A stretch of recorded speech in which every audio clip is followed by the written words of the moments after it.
Hello everyone, আমার water 18 এর day ভিডিওগুলোতে কিন্তু তোমাদের থেকে বেশ ভালো রিভিউ পাচ্ছি। তাই আমি আজ থেকে ঠিক করেছি 50 ডেজ এর একটা চ্যালেঞ্জ করব, যেখানে 50 দিন ধরে আমার পার ডে খাওয়া দাওয়ার ভিডিওগুলো তোমাদের সাথে শেয়ার করব। তো দেখবো আমার কোন দিনে ভিডিওতে সব থেকে হাইয়েস্ট ভিউ আসে। তো চলো দেরি না করে আজকে ভিডিওটা ঝটপট শুরু করা যাক।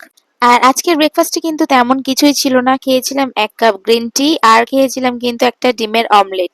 আর তারপর কিন্তু চলে এলাম একেবারে দুপুরে খাওয়া দাওয়াতে। দেখো দুপুরে খাওয়া দাওয়াতে কিন্তু ছিল প্রথমেই সাদা ভাত, আর কিন্তু ছিল অনেকটা পরিমাণে স্যালাড, আর তারপরে কিন্তু এখানে ছিল থোড়। আমার কিন্তু থোড় ভাজা খেতে ভীষণ ভালো লাগে। তোমরা কারা থোড় ভাজা খেতে পছন্দ করো বলো তো, কমেন্ট করে জানাবে কিন্তু। তো বেশ কিন্তু কিছুটা ভাত আমি থোড় ভাজা দিয়ে মেখে নিয়েছিলাম, কারণ এটা আমি খেতে যাই হোক বললাম ভীষণ পছন্দ করি। তো তারপরে কিন্তু আমার আরো একটা পছন্দের তরকারি হয়েছিল, আজ হয়েছিল কিন্তু কচুর তরকারি। আর আমি কিন্তু কচুটা খেতে ভীষণ পছন্দ করি। ছিল আজকে 2 রকমের মাছ দিয়ে কচুর ঝোল, আর একদম মা এই গরমে কিন্তু পাতলা করে ঝোলটা বানিয়েছে। আর দেখো কচুগুলো কিরকম সফট হয়েছে। আমার তো মানে এরকম নরম কচুগুলো খেতে ভীষণ ভালো লাগে। দুপুরে খাওয়া দাওয়ার পর কিন্তু একটা আইসক্রিমও খাওয়া হয়েছিল।